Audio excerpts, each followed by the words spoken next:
Le 14 septembre 2025, une nouvelle glaçante a parcouru les ondes françaises.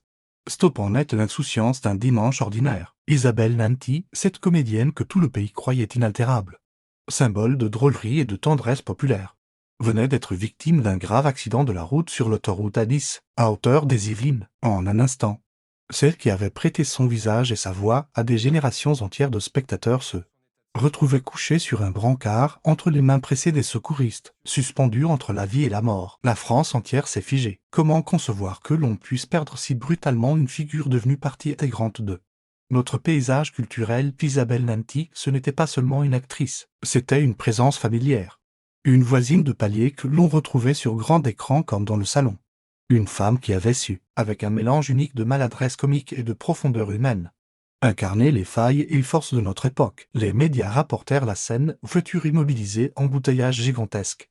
Sirène hurlante, visage tétanisé de témoins incapables d'oublier la brutalité du choc. Une actrice si souvent associée au rire, aux dynamiques de famille excentriques, aux personnages hauts en couleur, gisait cette fois dans une réalité crue. Privée de toute mise en scène, la frontière entre la fiction et le réel se brisait. Les spectateurs habitués à voir Isabelle surgir dans des rôles improbables, qu'il s'agisse de la mère farfelue des Tuches ou de l'institutrice attendrissante de Amélie Poulain, étaient contraints de la découvrir sous un jour tragiquement humain, fragile, mortel, vulnérable. L'ironie du sort semblait cruelle, une femme qui, toute sa carrière, avait offert aux autres un miroir déformé, drôle mais réconfortant de leurs propres existences, se retrouvait à son tour exposée à la brutalité de l'existence. Ce n'était plus une réplique, plus une mise en scène, mais un accident, un vrai. Le pays retint son souffle, oscillant entre l'angoisse et l'espoir, priant pour que derrière les bruits métalliques et les lumières bleutées des gyrophares, la vie d'Isabelle continue à battre. Mais au-delà de la tragédie immédiate, cet accident révélait quelque chose de plus profond, la fragilité de la gloire, la précarité d'un destin pourtant célébré. Car qu'est-ce qu'une star, sinon un être humain dont la lumière éclaire plus fort, mais dont l'ombre n'en est que plus dense? Les spectateurs, bouleversés, commencèrent à se remémorer son parcours, à revisiter ses rôles,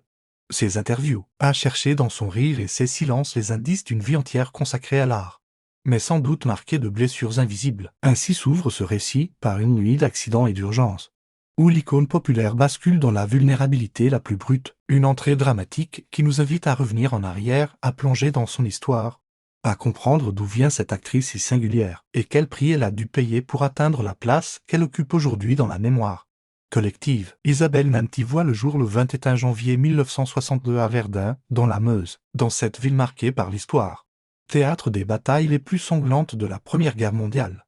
Elle grandit au milieu d'un paysage lourd de mémoire. Son enfance s'inscrit dans ce décor de briques rouges, de collines verdoyantes et de cimetières militaires qui rappellent sans cesse la fragilité des destins humains. Pour une petite fille à l'imagination fertile, ce contraste entre l'ombre des monuments et l'insouciance des jeux d'enfants ne pouvait que nourrir une sensibilité singulière. La famille d'Isabelle n'était pas issue du monde artistique, elle évoluait dans une atmosphère simple où l'on valorisait avant tout la modestie, le travail et le respect des traditions. Pourtant, dès ses premières années, la petite Isabelle se démarquait par un tempérament vif et curieux. Elle aimait raconter des histoires, inventer des dialogues, prêter sa voix à des personnages imaginaires. Son entourage la voyait déjà comme une originale, une enfant différente, qui cherchait dans la fantaisie une manière de se libérer des murs parfois étouffants de son quotidien provincial. Verdun, avec son poids symbolique, avait aussi une dimension formatrice. Grandir dans une ville où chaque pierre semble porter la mémoire des disparus inculques très tôt le sens du tragique, la conscience des blessures silencieuses. Isabelle, sans le savoir encore, apprenait à écouter les non-dits, à observer les silences, à capter ses émotions enfouies qui allaient nourrir plus tard son jeu d'actrice. Car derrière la comédie qui marquera sa carrière, il y aura toujours cette gravité en filigrane, ce rapport intime à la vulnérabilité humaine. À l'école, elle se montre brillante mais indisciplinée. Elle s'ennuie dans les cadres rigides, se sent étrangère aux règles toutes faites. Ses professeurs aussi entre admiration pour son intelligence et agacement devant son esprit insoumis. Ce mélange de sérieux et de rébellion va devenir une constante dans sa personnalité. On l'imagine studieuse, mais à la première occasion, prête à détourner la règle pour y injecter une dose d'humour ou de décalage. C'est aussi à cette époque qu'Isabelle découvre la puissance des mots. Elle lit beaucoup, emprunte des livres à la bibliothèque municipale, se nourrit de romans comme d'évasion. Chaque page tournée est pour elle une porte ouverte vers un monde plus vaste, Plus riche que les horizons limités de sa ville natale, elle s'y projette, rêve de vies multiples, de personnages qu'elle pourra un jour incarner. L'art dramatique n'est pas encore une évidence. Mais déjà une nécessité se dessine, celle de ne pas se contenter d'une existence ordinaire. Les premières années d'Isabelle Nanty racontent ainsi l'histoire d'une enfant née dans un lieu haut. Le poids du passé se conjugue à l'envie d'échapper à l'ordinaire. Entre les fantômes de Verdun et son désir d'inventer des univers, elle forge les prémices d'une personnalité unique. Et déjà, derrière l'insolence et la fantaisie, se devine cette tension intime, comment trouver sa place dans un monde qui attend d'elle la conformité, alors qu'elle ne rêve que d'évasion et de différence. L'adolescence d'Isabelle Nanty fut marquée par un sentiment de décalage constant, alors que ses camarades semblaient se satisfaire de la routine des bancs d'école, des bals du samedi soir et des petits rêves provinciaux. Elle cherchait autre chose. Elle portait en elle une impatience, une énergie qui ne se laissait pas canaliser. Dans les salles de classe, son regard se perdait déjà ailleurs, vers des mondes plus vastes, des horizons qu'aucun professeur ne semblait pouvoir lui offrir. Cette rébellion, loin d'être un caprice, était une soif d'air. Elle refusait de se laisser enfermer dans une trajectoire tracée d'avance. Un travail sûr, une vie rangée, un quotidien sans surprise. Dans ses cahiers griffonnés, elle écrivait parfois des phrases ironiques, des répliques inventées, des débuts de dialogue qu'elle aurait aimé jouer. C'était une adolescente en perpétuelle effervescence, qui oscillait entre les éclats de rire partagés avec ses amis et les moments de solitude où elle rêvait à voix haute. Son apparence elle-même reflétait ce refus des codes. Isabelle n'était pas de celle qui cherchait à séduire par des artifices. Son charme résidait ailleurs, dans sa verve, son franc-parler, son humour piquant. Ses proches la décrivaient comme une jeune fille, comme les autres, un peu sauvage, mais terriblement attachante. Ce mélange de tendresse et de mordant allait devenir plus tard sa marque de fabrique sur scène et à l'écran. Mais cette volonté de différence n'allait pas sans heurts. Les conflits avec l'autorité scolaire furent fréquents.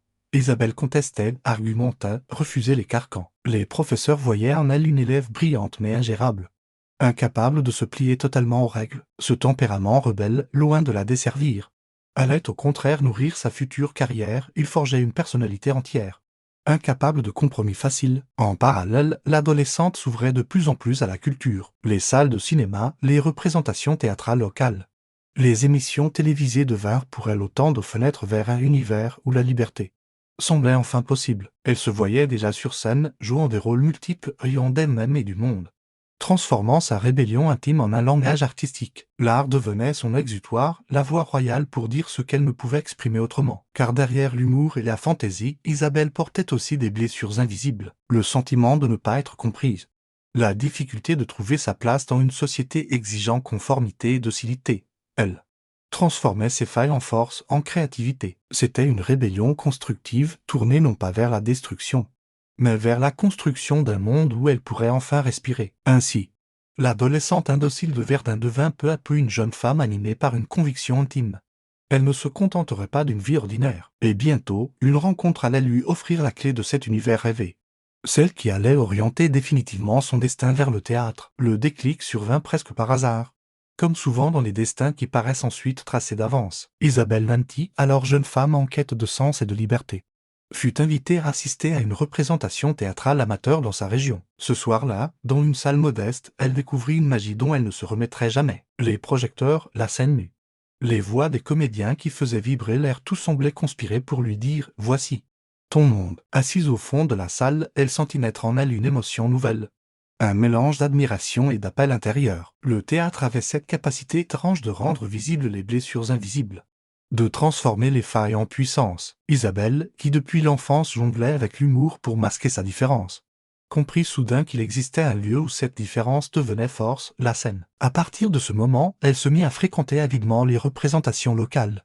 Qu'elles soient amateurs ou professionnelles, chaque pièce était une leçon, chaque acteur une révélation. Elle observait les gestes, les intonations, la manière dont un texte pouvait, par la seule force du jeu, prendre une dimension universelle. Et très vite, l'envie de monter elle-même sur les planches devint irrépressible. Les premiers pas furent timides. Elle s'inscrivit à des ateliers de théâtre, participa à des spectacles de quartier, se confronta au trac des répétitions. Mais au lieu de l'effrayer, cette tension la galvanisait. Elle découvrait un espace où elle pouvait être à la fois elle-même et une autre, un lieu où la vie réelle et l'imaginaire se confondaient. Ce vertige allait devenir son moteur. Le théâtre fut aussi une école d'humilité. Isabelle, qui avait grandi en défiant l'autorité, apprit la rigueur d'un texte, la discipline d'une troupe, l'exigence d'une mise en scène, mais loin de brider sa rébellion, Cette rigueur lui offrait un cadre dans lequel canaliser son énergie. La scène devenait une sorte de laboratoire intime, elle pouvait y explorer ses propres contradictions, donner une voix à ses colères, à ses rires, à ses fragilités. Peu à peu, une certitude s'imposa, elle devait en faire sa vie. Ses proches, parfois sceptiques, voyaient d'un œil inquiet ce choix risqué, loin de la sécurité d'un métier stable. Mais Isabelle avait trouvé son souffle, elle ne pouvait plus revenir en arrière. Le théâtre était désormais son horizon, son langage, sa vocation. Et dans ce chemin semé de doutes, une décision capitale allait s'imposer à elle, quitter sa province, franchir les limites étroites de Verdun et se lancer à l'assaut de la capitale, là où les destins artistiques se forgent et se brisent. Quitter Verdun pour Paris fut un arrachement, mais aussi une renaissance. Isabelle Nanty n'était plus seulement la jeune fille rebelle d'une petite ville de Lorraine, elle devenait une apprentie comédienne prête à se mesurer à la fourmilière artistique de la capitale. Paris, avec ses rues bouillonnantes, ses théâtres à chaque coin d'arrondissement, ses cafés où se croisaient étudiants et intellectuels, représentait à la fois un défi et une promesse. Elle fut admise au Conservatoire national supérieur d'art dramatique, temple sacré de la formation théâtrale en France. Là, dans ces couloirs où résonnèrent encore les pas de générations d'acteurs illustres, elle comprit toute l'ampleur de l'exigence qui l'attendait. Chaque jour était une mise à l'épreuve, diction impeccable, travail du souffle, rigueur corporelle, capacité à s'approprier un texte jusqu'à en faire vibrer chaque syllabe. Pour Isabelle, qui venait d'un univers plus instinctif, ce fut un choc. Mais elle se révéla vite à l'auteur. Son humour naturel, sa capacité à surprendre, son énergie indomptable firent d'elle une élève singulière. Elle n'était pas de celles qui se contentaient de reproduire mécaniquement les leçons. Elle cherchait toujours la faille, la nuance, le petit décalage qui transformait une scène convenue en moment mémorable. Ses professeurs, partagés entre admiration et agacement, voyaient bien qu'ils avaient devant une personnalité hors norme. Ces années furent aussi celles des rencontres. Isabelle croisa d'autres jeunes comédiens promis à de belles carrières, se lia d'amitié avec certains, entra parfois en rivalité avec d'autres. Dans cette atmosphère à la fois stimulante et compétitive, elle affûtait son identité. Elle comprenait qu'être actrice ne signifiait pas seulement savoir jouer, mais aussi savoir s'imposer, trouver sa voie dans un genre où tout le monde criait pour exister. Les soirées parisiennes, les petites scènes de quartier, les répétitions nocturnes faisaient partie de son quotidien. Isabelle découvrait aussi la dureté du métier, les auditions ratées, les humiliations discrètes, le doute permanent. Mais loin de la décourager, cette adversité renforçait sa conviction. Elle n'avait pas quitté Verdun pour abandonner au premier obstacle. Ce parcours académique marqua en elle une transformation de l'adolescente indisciplinée.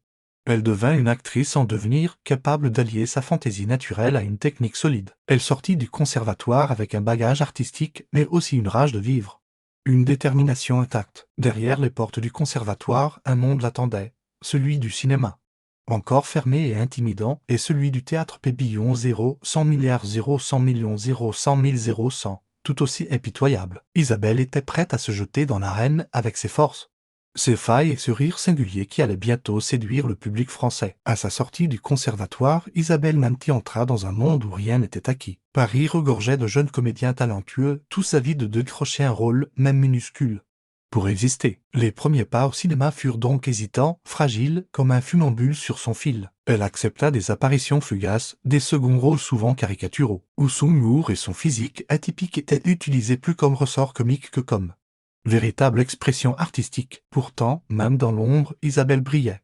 Sa présence à l'écran ne passait jamais inaperçue. Elle avait ce don rare en une réplique, un regard ou une intonation.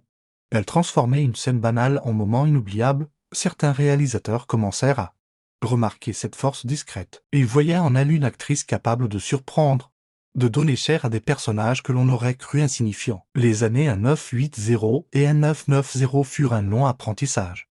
Fait de patience et de résilience, Isabelle enchaîna les castings, parfois sans succès, parfois avec une brève opportunité. Elle apprit à encaisser les refus, à rebondir, à ne pas se laisser briser par les portes qui se refermaient. Elle se forgea ainsi une carapace, mais sans jamais perdre la tendresse ni l'humour qui constituaient son essence. C'est aussi à cette époque qu'elle commença à diversifier ses activités. Elle ne voulait pas être cantonnée à un rôle de figurante éternelle. Le théâtre restait son refuge, son terrain de jeu.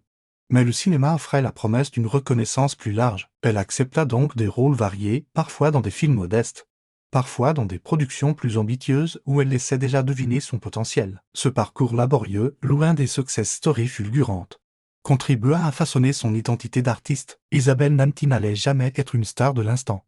Une comédienne façonnée par le marketing, elle allait construire sa carrière pas à pas, avec sincérité et obstination. Chaque petit rôle était une marche gravie vers quelque chose de plus grand. Et un jour, ce plus grand arriva. À force de persévérance, son nom se mit à circuler davantage. Le cinéma français, en quête de visages authentiques, de personnalités capables de casser les codes, trouva en elle une alliée inattendue. Ce fut le début d'une lente mais solide ascension, dont l'apogée allait venir avec un film qui allait marquer une génération entière, Le Fabuleux Destin d'Amélie Poulain. L'année 2001 marqua un tournant décisif dans la carrière d'Isabelle Nanty, lorsqu'elle fut choisie par Jean-Pierre Jeunet pour incarner Georgette, la buraliste hypocondriaque du film Le Fabuleux Destin d'Amélie Poulain. Elle ne se doutait pas que ce rôle secondaire allait changer son destin. Le film, porté par Audrey Tautou et Mathieu Kassovitz, devint en quelques mois un phénomène mondial. Mais au-delà du succès planétaire, c'est l'univers poétique et décalé du film qui fit résonner le jeu si singulier d'Isabelle. Dans ce monde de couleurs saturées, de décors minutieusement composés et de personnages plus grands que nature, son Georgette apportait une touche d'humanité bancale, drôle et fragile, hypocondriaque compulsive, oscillant entre angoisse et tendresse. Elle incarnait à la perfection ce mélange de drôlerie et de mélancolie qui caractérise le cinéma de Jeunet. Une fois encore, en quelques scènes, Isabelle parvint à graver son personnage dans la mémoire des spectateurs. Le film connut une carrière exceptionnelle. Des millions de spectateurs, en France comme à l'étranger, furent conquis par l'univers d'Amélie. Et parmi les visages de ce monde fantasque, celui d'Isabelle Nanty ne passa pas inaperçu. Elle devint, presque malgré elle, une actrice reconnue à l'international, associée à une œuvre culte. Pour la première fois, elle goûtait à la notoriété, à cette lumière qui peut aussi éblouir. Cette percée ne fut pas seulement un tremplin. Elle confirma ce que certains pressentaient déjà. Isabelle n'était pas qu'une actrice comique reléguée au second rôle. Elle pouvait être une figure marquante, capable d'imprimer sa patte unique dans des univers cinématographiques exigeants. Elle incarnait une vérité, une sincérité qui dépassait les clichés. Avec Amélie Poulain, elle reçut une reconnaissance professionnelle nouvelle. Les propositions commencèrent à affluer. Des réalisateurs cherchaient en elle ce grain de folie, ce mélange de fantaisie et de gravité. Cette capacité à donner de l'âme à des personnages qui, sur le papier, pouvaient paraître anecdotiques. Son talent, jusqu'à confiné à des cercles restreints, éclatait enfin aux yeux du grand public. Mais ce succès, loin de la détourner de sa simplicité naturelle, renforça au contraire son désir de rester fidèle à elle-même. Isabelle se méfiait des pièges de la célébrité. Elle savait que la reconnaissance pouvait être aussi fragile qu'un éclat de rire. Derrière le triomphe d'Amélie, elle continuait à chercher, à expérimenter, à travailler avec humilité, car dans son parcours, rien n'était jamais acquis. Et si Amélie Poulain la fit entrer dans une nouvelle dimension, c'est surtout dans les années suivantes qu'Isabelle allait s'imposer comme une actrice véritablement populaire, portée par des rôles qui allaient toucher le cœur des Français. Après Amélie Poulain, Isabelle Nanty se retrouva propulsée au rang d'actrice familière, presque incontournable. Mais là où d'autres auraient surfé sur la vague d'un succès international pour se tourner vers des productions étrangères, elle choisit de rester profondément ancrée dans le cinéma français. Cette fidélité au public hexagonal, cette volonté de s'adresser directement aux spectateurs de son propre pays, contribua à renforcer son image d'actrice proche de nous. Les années 2000 et 2010 furent marquées par une série de rôles qui la rendirent immensément populaire. Dans Tanguy 2001, elle incarnait la mère dépassée d'un fils trentenaire incapable de quitter le nid familial.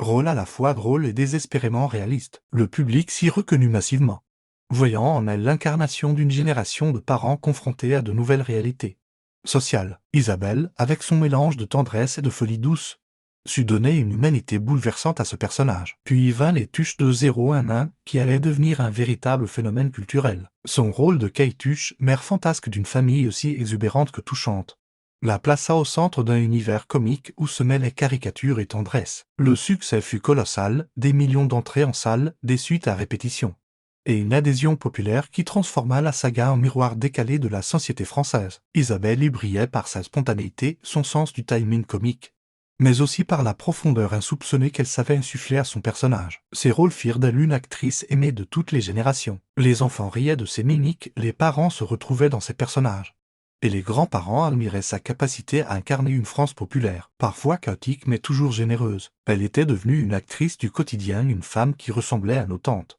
nos voisines, nos mères, et qui, pourtant, avait ce supplément d'âme qui la rendait inoubliable. Mais cette popularité avait aussi son revers. Isabelle savait que le public pouvait vite enfermer un acteur dont une image. Elle se méfiait de la facilité, car derrière la comédie, elle restait une artiste exigeante, avide d'explorer des registres variés, de jouer des rôles plus sombres ou plus subtils. Elle alterna donc entre les grandes productions populaires et les projets plus intimistes, prouvant qu'elle pouvait être à la fois l'icône d'une saga familiale et l'actrice sensible d'un théâtre de poche. Ainsi, Isabelle Nanty devint peu à peu une figure double, la star populaire qui faisait rire la France entière et l'actrice discrète qui continuait à chercher des rôles porteurs de vérité. Cette tension allait définir sa carrière et, plus encore, son identité artistique, alors que le grand public la connaissait surtout pour ses rôles comiques et ses personnages en couleur. Isabelle Nanty nourrissait depuis longtemps une autre ambition, celle de la mise en scène, car si elle excellait à incarner les figures imaginées par d'autres, elle ressentait aussi le besoin de créer, de façonner son propre univers artistique, d'imprimer sa signature derrière la caméra et sur les planches. Elle fit ses premiers pas en tant que metteuse en scène au théâtre. Un espace qu'elle n'avait jamais cessé de considérer comme son refuge intime. Là, elle trouva un champ d'expérimentation où sa sensibilité et son exigence purent s'exprimer pleinement. NT, pour Isabelle. Diriger des comédiens ne signifiait pas seulement leur indiquer des placements ou corriger des intonation. C'était avant tout une question de transmission, de confiance, de complicité. Elle savait ce que signifiait être sur scène, elle connaissait les vertiges du trac, les doutes qui rongent, et c'est précisément cette expérience de l'intérieur qui faisait d'elle une directrice d'acteurs. Profondément attentive et bienveillante, son regard, empreint d'humour et de tendresse, donnait au spectacle qu'elle mettait en scène une tonalité particulière. Elle cherchait toujours à allier la légèreté du rire et la gravité des émotions enfouies. Comme dans ses propres rôles, Isabelle refusait la superficialité, même dans une comédie. Il devait y avoir une part de vérité, une faille, quelque chose qui touche au plus profond du spectateur. Au cinéma, elle tenta aussi l'aventure. Son passage derrière la caméra fut marqué par un même désir, donner à voir l'envers des personnages, les rendre humains dans toutes leurs contradictions. Si ces réalisations n'eurent pas l'écho populaire de ses rôles d'actrice, elles demeurent des témoignages précieux de son univers intérieur, de ce besoin irrépressible de raconter le monde à sa manière. Cette facette de son parcours révèle une artiste complète, refusant d'être enfermée dans une seule case. Elle était actrice, certes, mais aussi metteuse en scène, pédagogue, révélatrice de talent. Elle dirigea de jeunes comédiens, les encourageant à trouver leur voix, à oser leurs différences. Beaucoup témoignèrent plus tard de l'importance décisive de sa bienveillance dans leur carrière. Derrière la caméra, Isabelle Nanty apparaissait donc comme une sorte de passeuse, une femme qui, ayant elle-même lutté pour trouver sa place, ouvrait des portes aux autres. C'était une manière de prolonger son engagement artistique, mais aussi une façon discrète de donner en retour ce qu'elle avait reçu. Car au fond, pour elle, le théâtre et le cinéma n'étaient jamais de simples métiers, c'étaient des lieux de rencontre, de partage, de construction collective. Si Isabelle Nanty s'imposa comme une figure centrale du cinéma et du théâtre français, elle choisit toujours de tenir le public à distance de sa vie privée. Là où beaucoup de ses collègues s'exposaient volontiers dans les pages des magazines, elle préférait l'ombre à la lumière médiatique. Peu d'interviews, peu de confidences intimes et surtout, une pudeur rare à une époque où l'intimité devenait une marchandise. Ce choix n'était pas anodin. Isabelle avait compris très tôt que la célébrité pouvait être dévorante. Elle voyait comment le star system réduisait souvent les artistes à des clichés, comment les projecteurs se nourrissaient des scandales plus que du talent. Elle refusa donc ce jeu, au risque parfois d'être perçue comme distante. Mais pour elle, il ne s'agissait pas de se protéger par orgueil, c'était une question de survie. Préserver un espace intime lui permettait de rester fidèle à elle-même, de continuer à travailler sans se perdre dans le tumulte médiatique. Sa discrétion devint une part de son identité publique. Les spectateurs l'aimaient pour ses rôles, pour sa sincérité à l'écran, mais savait peu de choses d'elle en dehors. Cette rareté renforçait presque son aura, plus elle se taisait sur sa vie, plus elle semblait mystérieuse. On savait qu'elle était mère, qu'elle vivait en retrait des mondanités, qu'elle préférait la simplicité des liens vrais aux faux semblants des tapis rouges. Mais au-delà de cela, rien ne transpirait vraiment. Cette réserve se traduisait aussi dans ses relations professionnelles. Isabelle n'aimait pas les intrigues ni les cercles fermés où se décidaient souvent les carrières. Elle avançait à sa manière, en choisissant ses rôles, en privilégiant les projets qui avaient du sens plutôt que les opportunités les plus lucratives. Cette indépendance, parfois coûteuse, fit d'elle une artiste respectée, que l'on savait incorruptible. Pourtant, derrière cette façade discrète, il y avait une femme sensible, marquée par les blessures de la vie et par une quête intérieure de sérénité. Elle se protégeait, mais non sans fragilité. Ce besoin de silence était aussi une façon de penser ses propres doutes, de trouver un équilibre entre le tumulte de la scène et le calme d'une vie choisie. Ainsi, Isabelle Nanty construisit une trajectoire singulière, immense actrice populaire, mais personnalité presque invisible en dehors de son art. Une contradiction apparente, mais qui révèle au fond une vérité essentielle: l'art n'a pas besoin d'être accompagné de confidence pour être authentique. Chez elle, le personnage public s'arrêtait à l'écran, la femme, elle, demeurait à l'abri, dans le secret de son quotidien. Dans le parcours d'Isabelle Nanty, un choix intime et courageux occupa une place singulière, celui de devenir mère par l'adoption. Elle adopta une petite fille, Tallulah, à laquelle elle consacra toute son affection et son énergie. Cette décision, loin des modèles traditionnels, traduisait une conviction profonde: la maternité n'est pas qu'une affaire de biologie, mais avant tout un engagement du cœur. Élever un enfant seul n'était pas chose aisée, surtout lorsqu'on mène de front une carrière d'actrice et de metteuse en scène. Les tournages, les répétitions, les déplacements incessants exigeaient une énergie colossale. Mais Isabelle fit toujours en sorte que Tallulah ne se sente jamais abandonnée dans cet univers trépidant. Elle aménagea son emploi du temps, privilégia parfois le théâtre à l'écran pour garder une stabilité, choisit ses projets en fonction de sa vie familiale. Ce fut une lutte constante, mais elle la mena avec cette détermination discrète qui la caractérisait. Leur relation, empreinte de complicité, devint le centre de gravité de la vie d'Isabelle. Dans les rares interviews où elle évoquait sa fille, ses mots trahissaient une tendresse infinie, mais aussi une lucidité. Être mère adoptive, c'est affronter des questions en particulier, des regards parfois intrusifs, des préjugés qu'il faut déconstruire chaque jour. Isabelle affronta ces défis avec sérénité, convaincue que l'amour, lorsqu'il est vrai, dépasse toutes les frontières. Cette maternité différente renforça son attachement à la discrétion.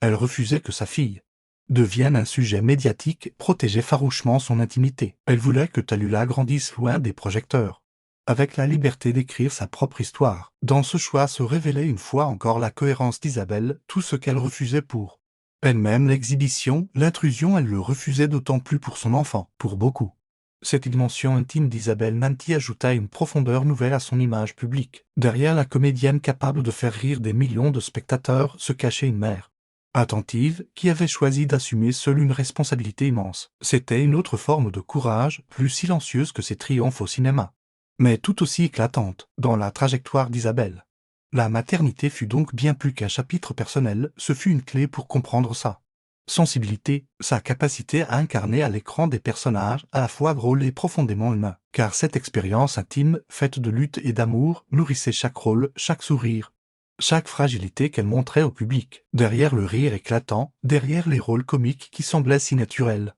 Isabelle Nanty portait en elle des combats silencieux. Être une actrice en France dans les années 1980, 1990 et même 2000 n'était pas un chemin tracé d'or. Le cinéma, souvent cruel dans ses critères, privilégiait les visages lisses, les corps répondant à des normes étroites, les personnalités malléables. Isabelle, avec son physique atypique, son accent singulier, son humour piquant, ne correspondait à aucun moule préétabli. Très tôt, elle dut affronter les regards condescendants, les remarques déplacées, les refus polis mais assassins. Combien de fois entendit-elle que son talent était certain, mais que son allure ne convenait pas, que son visage n'était pas assez glamour pour les premiers rôles? Ces jugements, répétés au fil des ans, auraient pu l'écraser, mais Isabelle choisit de s'en nourrir, d'en faire une force, plutôt que de chercher à correspondre à une image artificielle.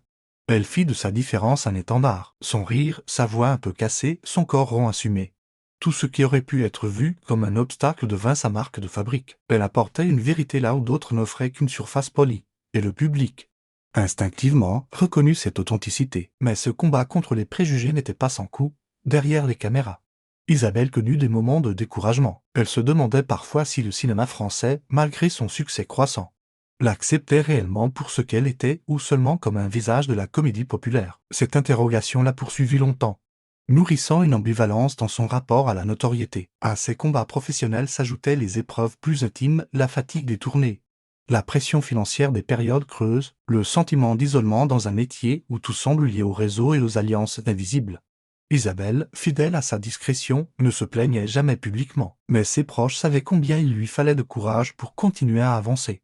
Jour après jour, sans céder au découragement, ces luttes silencieuses façonnèrent l'actrice autant que ses rôles. Elles donnèrent à son jeu cette profondeur inattendue, cette capacité à mêler drôlerie et gravité dans une même scène. Car Isabelle savait, mieux que quiconque, que le rire naît souvent de la douleur, que l'humour est une arme forgée dans les blessures. Ces personnages, derrière leurs excentricités, portaient toujours une fêlure reflet de ses propres combats invisibles. Ainsi, l'histoire d'Isabelle Nanty ne peut se résumer à une carrière jalonnée de succès. Elle est aussi celle d'une femme qui dut, en silence, transformer ses fragilités en force, Ses différences en richesse et ses douleurs en matière artistique, une alchimie intime qui explique sans doute pourquoi elle parvenait à toucher si profondément le cœur du public. Le début des années 2000 fut pour Isabelle Nanty une période d'apogée artistique, après l'explosion d'Amélie Poulain. Elle enchaîne les tournages à un rythme effréné. Comédie à succès, drames intimistes, pièces de théâtre, son nom circulait partout. Et les spectateurs se pressaient pour la voir. Elle devint une figure incontournable. Une actrice que les producteurs voulaient dans leur projet parce qu'elle incarnait une vérité. Une chaleur, une proximité que peu savaient transmettre. Mais cette consécration, aussi éclatante fut-elle, avait un prix. Isabelle, investie corps et âme dans chaque rôle, se retrouvait épuisée. Les journées de tournage interminables, les répétitions au théâtre, les interviews promotionnelles en cascade, tout cela pesait sur son corps et sur son esprit. Elle n'avait jamais été une femme taillée pour la superficialité du star system. Les tapis rouges, les flashs, les obligations mondaines ne l'intéressaient pas ce qu'elle aimait. C'était le travail, la création, la rencontre avec le public. Or, le succès enferme parfois. Plus son nom grandissait, plus on attendait d'elle qu'elle reste fidèle à une image, celle de l'actrice comique, tendre et un peu loufoque, qui faisait rire la France entière. Isabelle craignait de s'y perdre. Elle accepta certains rôles alimentaires, tout en cherchant sans cesse des projets plus audacieux qui lui permettraient de se réinventer. Mais ce tiraillement entre les exigences du marché et ses propres désirs d'artiste finit par l'user, physiquement aussi. Le rythme la malmenait. Les années de travail intense laissèrent place à des périodes de fatigue profonde. Elle luttait pour maintenir l'équilibre entre sa carrière et sa vie personnelle. Entre la mère attentive qu'elle voulait rester et l'actrice sollicitée de toutes parts. Ce combat quotidien, invisible aux yeux du public, révélait toute la complexité de sa trajectoire. Comment continuer à donner sans se perdre soi-même, pourtant, au milieu de cette fatigue. Isabelle trouva aussi une forme de maturité artistique. Plus elle avançait, plus elle assumait ses choix, plus elle revendiquait sa liberté. Elle ne cherchait pas la perfection, elle cherchait l'authenticité. Et c'est sans doute ce qui fit d'elle une actrice si aimée. Car le public sentait, derrière son rire, une humanité fragile, une sincérité rare. Les années 2000 consolidèrent donc sa place dans le paysage culturel français. Mais elles laissèrent aussi des traces, l'usure d'une carrière exigeante, le poids d'une célébrité qu'elle n'avait jamais vraiment désirée. Cette tension entre lumière et fatigue allait continuer de l'accompagner dans les années suivantes, préparant à la fois ses triomphes et ses doutes. S'il est un rôle qui scella définitivement l'amour du public pour Isabelle Nanty, c'est bien celui de Kay Tuch. Lorsque sortit en 2011 le premier opus de la saga Les Tuches, peut imaginer que cette famille fantasque issue d'un coin fictif du nord de la France deviendrait un phénomène de société. Et pourtant, le succès fut immédiat. Les spectateurs riaient de ces personnages exubérants, mais riaient surtout d'eux-mêmes, de leurs contradictions, de leurs excès, de leur maladresse. Au cœur de cette tribu, Kay Tuch régnait comme une mère improbable et pourtant profondément touchante, avec ses coiffures extravagantes, ses expressions savoureuses et sa tendresse maladroite. Isabelle lui donna une âme. Elle aurait pu se contenter d'en faire une caricature, mais elle choisit au contraire de lui donner une profondeur inattendue. Derrière le vernis comique, Kay Tuch incarnait aussi une certaine idée de la famille, chaotique, généreuse, aimante malgré tout. Le succès fut tel qu'une véritable saga naquit avec plusieurs suites, chacune attirant des millions de spectateurs en salle. Isabelle Nanty devint ainsi, aux côtés de Jean-Paul Rouve, la figure tutélaire de cette dynastie populaire. Les dialogues de Kay, ses mimiques, sa voix singulière entrèrent dans la mémoire collective. Des familles entières se retrouvaient devant ces films, riant ensemble, citant les répliques à table, s'appropriant l'univers des Tuches comme un miroir déformant mais affectueux de la société française. Ce succès massif ne fut pas qu'un triomphe commercial, il confirma la capacité d'Isabelle à toucher toutes les générations. Les enfants adoraient les Tuches pour leur folie douce, les adolescents pour leur irrévérence, les adultes pour la justesse cachée derrière les excès. Isabelle avait trouvé un rôle qui, tout en consolidant son statut d'actrice comique, lui offrait aussi une reconnaissance transgénérationnelle. Mais ce triomphe avait aussi son revers. Isabelle craignait parfois d'être réduite à Kay Tuch, comme si son immense palette de jeux devait désormais se concentrer sur une seule figure. Elle accepta ce succès avec gratitude mais non sans vigilance, car derrière les rires tonitruants du public, elle savait que le risque existait de s'enfermer dans une image trop étroite. Pourtant, les Tuches marquèrent une étape essentielle et firent d'elle une véritable icône populaire. Peu d'acteurs peuvent se targuer d'avoir incarné un personnage qui traverse ainsi la société toute entière. Isabelle l'avait fait et avec brio. Et cette saga, malgré ses excès, témoignait aussi d'une vérité plus intime, sa capacité à transformer n'importe quel rôle en une Figure inoubliable, nourrie de son humour, de sa sincérité et de cette humanité vibrante qui lui était propre. Malgré l'énorme succès rencontré au cinéma, Isabelle Nanty n'abandonna jamais le théâtre. Pour elle, la scène restait un territoire sacré. Un lieu où l'on peut toucher le spectateur directement, sans artifice technique. Sans la distance d'une caméra. Elle disait souvent que le théâtre, c'était l'instant de vérité. Cet échange fragile et unique entre des acteurs et un public réunis pour une même soirée. Un même souffle, elle continua donc à multiplier les expériences scéniques, tantôt comme actrice, tantôt comme metteuse en scène. Là, elle retrouvait une liberté qu'elle jugeait parfois absente dans le cinéma. Pas de contraintes de montage, pas de calcul de rentabilité, juste le texte, le jeu. Et la magie immédiate des planches. Isabelle pouvait y explorer des registres plus sombres, plus intimistes, qui contrastaient avec ses rôles comiques populaires. C'était une façon pour elle de se réinventer, de ne pas se laisser enfermer dans une seule case. Au théâtre, elle côtoya des auteurs classiques comme contemporains. Se frotta à Molière autant qu'à des dramaturges plus actuels. Cette diversité lui permettait de garder un pied dans l'exigence artistique la plus pure. Loin des compromis parfois imposés par le cinéma grand public. Sur scène, Isabelle retrouvait aussi un rapport au corps et à la voix qu'elle jugeait essentiel. Chaque soir, il fallait tout réinventer, tout donner. Cette alternance entre l'écran et la scène devint une ligne de vie. Elle apportait au cinéma la profondeur qu'elle puisait dans le théâtre. Et elle offrait au théâtre l'énergie, le rythme, la modernité qu'elle avait acquis sur les plateaux de tournage. Cette circulation permanente enrichissait son art et lui permettait de ne jamais se répéter. Mais ce double engagement n'était pas sans coût. Les répétitions de théâtre, les représentations tardives combinées aux tournages intenses, exigeaient une endurance impressionnante. Isabelle, perfectionniste, refusait de se ménager.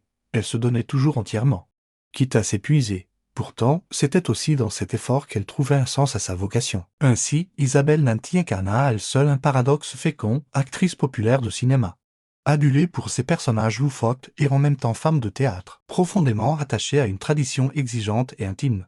Dans ce va-et-vient entre deux mondes, elle trouvait un équilibre précaire mais vital, car au fond, son identité artistique ne se limitait pas à une saga ou à un film culte, elle se construisait dans cette tension permanente entre le rire collectif et la vérité nue des planches. La carrière d'Isabelle Nanty se dessine aussi à travers ses rencontres, car si une actrice forge sa singularité, elle se nourrit tout autant des univers dans lesquels les autres l'invitent à évoluer. Isabelle eut la chance ou plutôt le mérite de croiser sur sa route certains des réalisateurs et comédiens les plus marquants du paysage culturel français. Jean-Pierre Jeunet, bien sûr, qui la fit entrer dans l'univers poétique et décalé d'Amélie Poulain. Avec lui, elle découvrit la précision d'une mise en scène millimétrée où chaque détail comptait, où chaque geste était chorégraphié. Cette exigence lui donna de nouvelles armes, apprendre à exister dans un cadre rigide, à faire jaillir l'émotion même dans la contrainte. Olivier Barrault, quant à lui, l'installa dans le panthéon de la comédie populaire avec Les Tuches, à ses côtés et avec Jean-Paul Rouve, Isabelle forma un duo irrésistible. Leur complicité, palpable à l'écran, dépassait la simple mécanique comique. C'était une alchimie faite de confiance mutuelle et de plaisir de jeu. Une connivence que le public ressentait immédiatement. Sur scène, elle travailla avec des metteurs en scène exigeants, mais aussi avec des compagnons de route comme Chantal Lauby, avec qui elle partageait un goût commun pour l'absurde et l'humour décalé. Ces collaborations furent pour elle autant de respiration que de défis, l'obligeant sans cesse à sortir de sa zone de confort. Isabelle marqua aussi ses élèves, en tant que professeure au cours Florent. Elle transmit sa passion à une génération entière de jeunes comédiens. Parmi eux, certains allaient devenir des noms connus du cinéma et du théâtre français.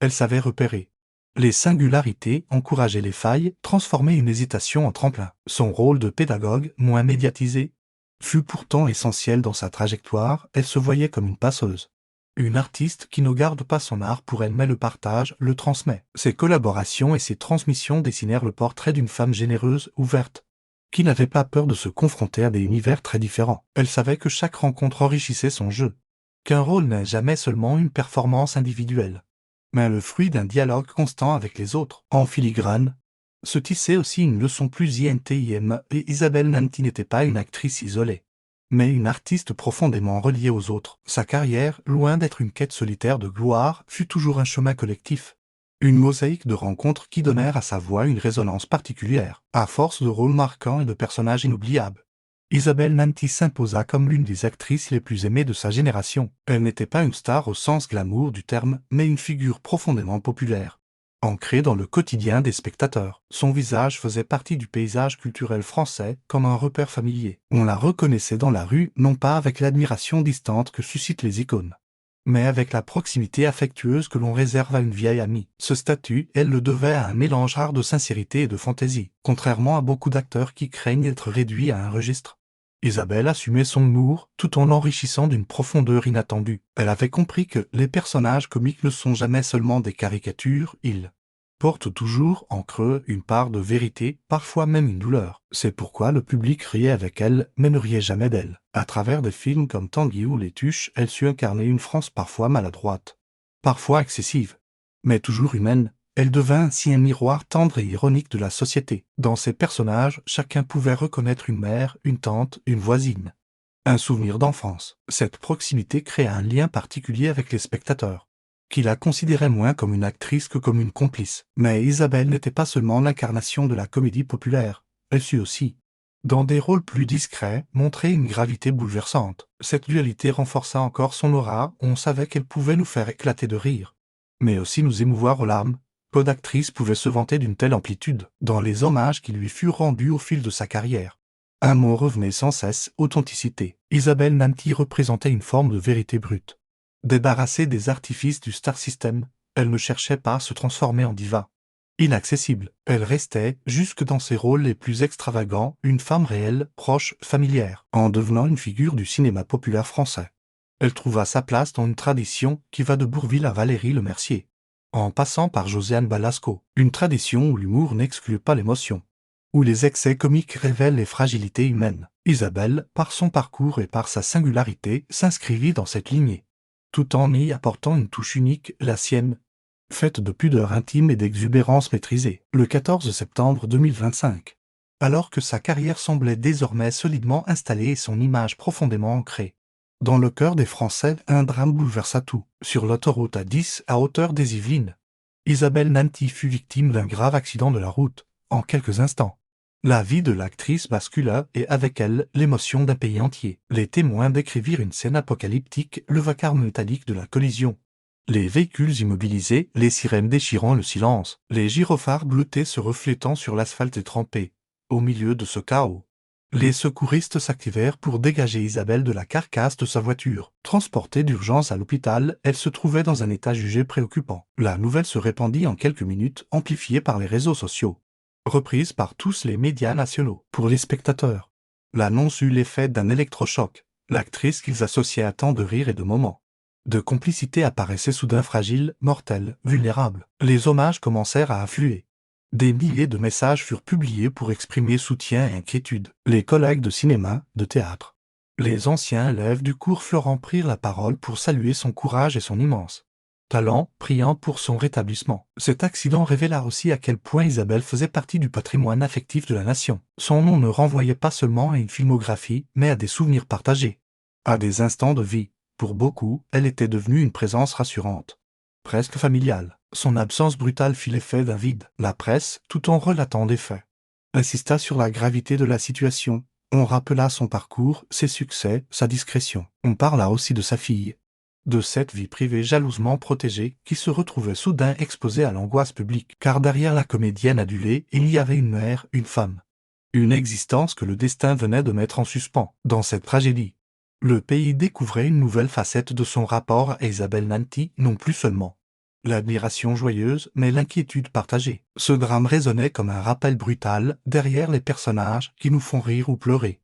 Il y a des êtres de chair et de sang, vulnérables aux accidents de la vie. Ainsi, ce 14 septembre 2025 devint une date charnière, non seulement pour Isabelle, dont l'avenir artistique et personnel semblait suspendu à un fil, mais aussi pour tous ceux qui avaient ri, pleuré, rêvé grâce à elle. Car en cet instant précis, la France entière comprit combien elle tenait à cette femme discrète et lumineuse. L'accident de 2025 n'a pas seulement bouleversé la vie d'Isabelle Nanty, il a aussi mis en lumière la fragilité intrinsèque de la gloire. Jusqu'alors, elle semblait intouchable, protégée par le voile scintillant de ses rôles et par l'amour du public. Mais en un instant, ce vernis se fissura, révélant la réalité nulle. La célébrité n'immunise pas contre la fatalité, et la lumière la plus éclatante peut vaciller face à l'imprévisible. Les spectateurs, frappés de stupeur, prirent conscience que derrière chaque actrice adulée se cache une femme ordinaire, soumise aux mêmes risques, aux mêmes épreuves. Cette prise de conscience rendit l'accident encore plus douloureux. On ne parlait plus seulement de l'actrice Tétuche ou de la professeure du cours Florent,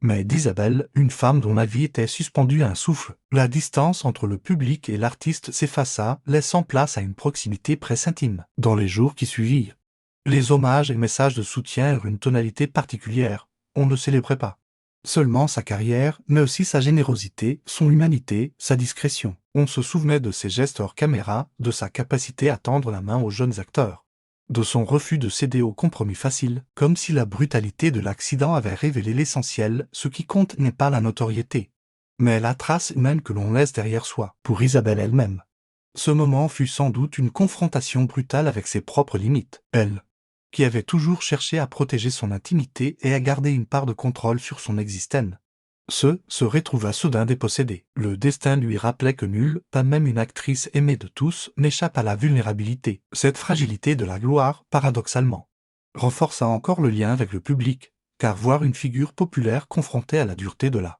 vie, c'était aussi s'y reconnaître. Chacun se projeta dans cette épreuve, chacun y lut un reflet de ses propres fragilités. Isabelle, par son malheur, incarna à nouveau ce qu'elle avait toujours su jouer à l'écran, l'humanité dans toute sa vérité, mêlée de force et de faiblesse. En cela, l'accident n'effaça pas son parcours, il le magnifia. Il rappela que la gloire est un état éphémère, que la vie d'un artiste ne tient pas seulement à ses rôles, mais aussi à la manière dont il affronte ses épreuves. Isabelle, en traversant cette épreuve, confirma son statut non pas de star inaccessible, mais de femme profondément humaine, dont la grandeur réside dans la sincérité. Au terme de ce parcours, la figure d'Isabelle Nanty apparaît dans toute sa complexité. Comédienne adulée, metteuse en scène exigeante, pédagogue attentive, mère aimante et femme discrète, elle aura traversé plusieurs décennies de cinéma et de théâtre en laissant une empreinte indélébile. Mais au-delà des rôles qui l'ont rendue célèbre, ce qui demeure, c'est la cohérence d'une vie vouée à l'art et à la vérité. Son héritage artistique est immense. Par ses personnages, elle a façonné une mémoire collective. Tanguy, Les Tuches, Amélie Poulain, chacun de ses films renvoie à une époque, à une génération,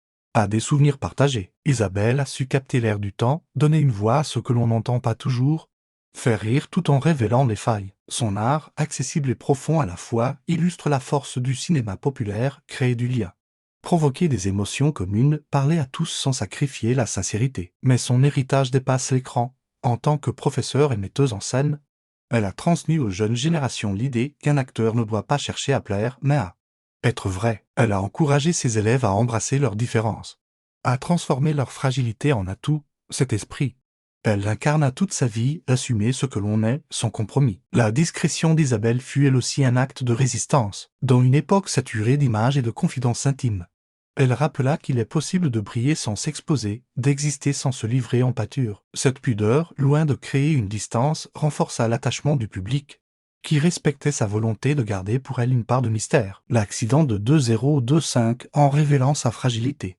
marqua un tournant. Il rappela que derrière chaque star se cache un être humain, et qu'aucune gloire n'est à l'abri du hasard tragique. Mais loin de ternir son image, cet épisode renforça encore son statut, celui d'une actrice qui, même dans la douleur, incarne la condition humaine dans toute sa beauté et sa précarité. Aujourd'hui, quand on évoque Isabelle Nanty, ce ne sont pas seulement ses rôles qui viennent en mémoire, mais un sentiment plus diffus, plus intime, celui d'une présence chaleureuse, d'un rire contagieux, d'une sincérité qui traverse les écrans. Elle est devenue, à sa manière, une mémoire vivante de la France contemporaine. Une artiste dont la simplicité aura touché plus profondément que 1000 discours, et peut-être est-ce là l'envers de sa gloire, derrière les paillettes, une femme authentique, qui aura prouvé que l'on peut marquer des générations non pas en s'élevant au-dessus des autres, mais en restant, envers et contre tout, profondément humaine.